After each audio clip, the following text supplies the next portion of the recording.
This is you, sipping overpriced coffee, scrolling your phone, and complaining that your Wi-Fi is a little slow today. Cute. Now backtrack. Past your parents. Past their parents. Keep going until we hit a guy crouched in the dirt, gnawing on something that may or may not be food. That guy. That's your ancestor. He has no name, no shoes, and no idea that you, a distant descendant with 3 streaming subscriptions, even exist. But here's the thing. If he had slipped up, if he'd eaten the wrong berry, trusted the wrong stranger, or just rolled over and quit, you'd be nothing. Not even dust.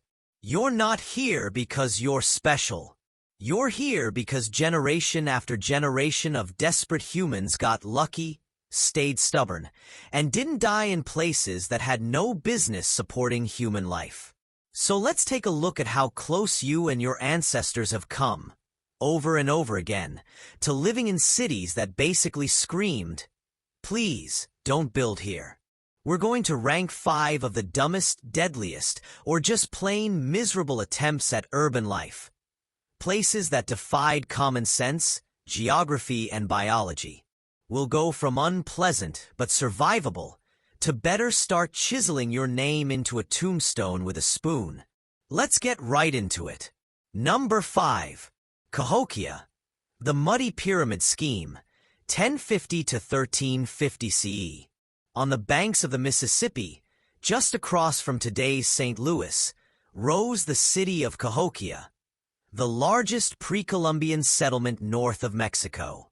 At its peak around 1100 CE, it had 15,000 people, maybe more. That's bigger than medieval London. They built enormous earthen mounds, including Monk's Mound, which still looms over the flatlands today like a dirt skyscraper. Cahokia thrived on farming, trade, and a suspiciously centralized elite that seemed to enjoy human sacrifice. The problem? Floodplains. Cahokia was built smack in the middle of a swampy, mosquito-ridden flood zone. Combine that with deforestation, soil exhaustion, and waves of climate instability, and you've got a recipe for mass hunger. By 1350, the population had collapsed, the mounds were abandoned, and the land reverted to the mosquitoes. The whole city basically drowned in mud and bad planning, where food was a distant rumor. And here's where you come in. Imagine trudging through knee-deep sludge just to get to your neighbor's house. Your cornfield? Dead. Your water? Muddy soup with bonus insect larvae. Every summer, your body's basically a buffet for mosquitoes carrying who knows what. Congratulations. This is where your ancestors either developed an immune system that could tank a swamp, or they died face down in muck. Cahokia survivors melted into surrounding communities, but the lesson was clear. Don't build your empire in a bog, unless your long-term goal is malaria. Number 4. Norse Greenland. Vikings playing Siberia Simulator, 985 to 1400 CE. When Eric the Red got himself exiled from Iceland, he sailed west and found Greenland. Except it wasn't green. It was rocks, ice, and frostbitten regret. But Eric, ever the salesman, named it Greenland to trick settlers into joining him. And they did, hundreds of them.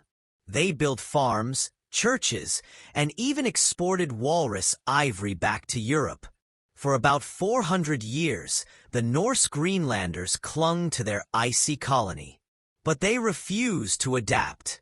They kept raising cattle and sheep like back in Norway, even though the land could barely support grass. They hunted seals, but when the climate cooled during the Little Ice Age, the seas iced over and the seals moved. By the 1400s, the settlements were abandoned.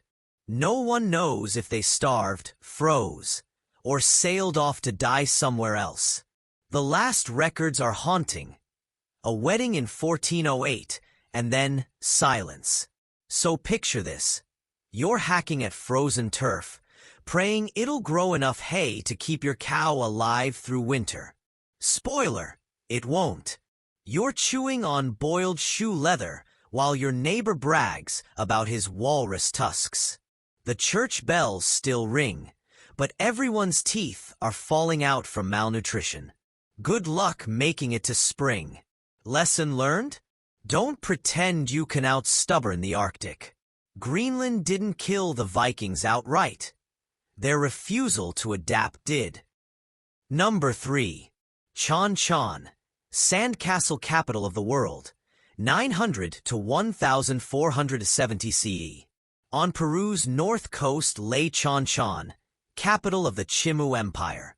It was a masterpiece of adobe architecture. Sprawling palaces, intricate walls, and courtyards big enough to lose your children in. At its height, it housed over 60,000 people, making it the largest adobe city on Earth. But adobe, sun-dried mud brick, has one tiny flaw: rain destroys it. And Chan Chan sat in the path of the El Niño climate cycle, which periodically unleashes catastrophic floods.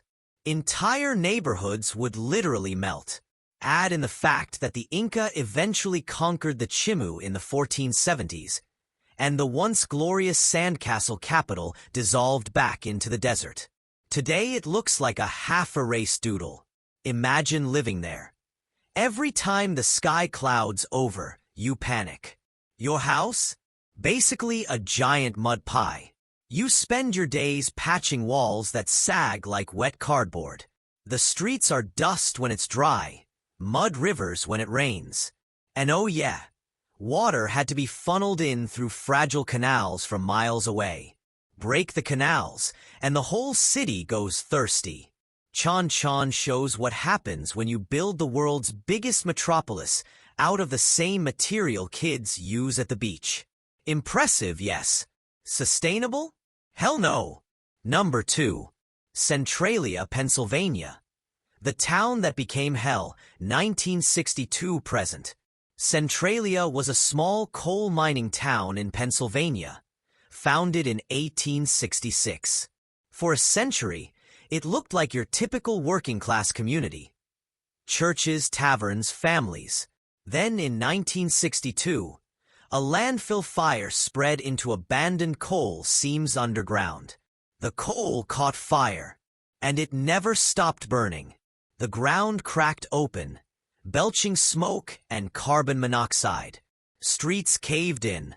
In 1981, a 12-year-old boy almost fell into a sinkhole spewing hot steam from hell itself. The government eventually condemned the town, relocated most residents, and demolished houses. But the fire is still burning today, expected to keep smoldering for another 250 years. Centralia is now a ghost town sitting on top of a permanent barbecue pit. Now picture being one of the last holdouts. Your backyard smokes like a dragon's nostrils. The air tastes like burnt metal. Every step could drop you into a fiery pit. Realtors aren't exactly knocking, and when people ask where you live, you have to answer, on top of Satan's pilot light. The survival lesson? When the ground itself is trying to kill you, maybe don't stick around. Number 1. Tenochtitlan, the Venice that drowned itself, 1325 to 1521 CE. The Aztec capital Tenochtitlan was jaw-dropping. Built on a lake in the Valley of Mexico, it housed up to 200,000 people, bigger than any European city at the time. Raised causeways, floating gardens, aqueducts. It was an engineering marvel. Spanish conquistadors were stunned, calling it more beautiful than anything in Europe. But lakes are fickle. The city constantly battled floods. Dikes and levees tried to hold back rising waters. But when torrential rains hit, Tenochtitlan became Venice without the gondola tourism. Disease spread fast in the swampy conditions. Then came Hernán Cortés in 1519. After brutal fighting, siege, and smallpox, The city fell in 1521. The Spanish drained the lake, built Mexico City on its ruins, and left the whole basin prone to catastrophic flooding and sinking soil. Even today, Mexico City is collapsing a few inches each year because the ground beneath it is literally giving way. Now imagine it from the street. Your sandals slap against stone while water seeps between buildings. You smell sewage, rot, and the iron tang of sacrifice.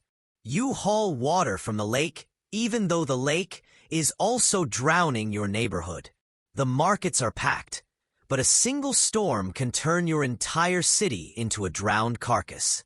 Then, when strangers with steel and horses show up, you discover your homeland is basically one giant puddle waiting to be claimed. Tenochtitlan proves humans will build a glittering paradise even if the foundation is quicksand. Beautiful? Yes. Practical? Not even close. And there it is. Cahokia's mud, Greenland's ice, Chanchan's sand, Centralia's fire, Tenochtitlan's flood.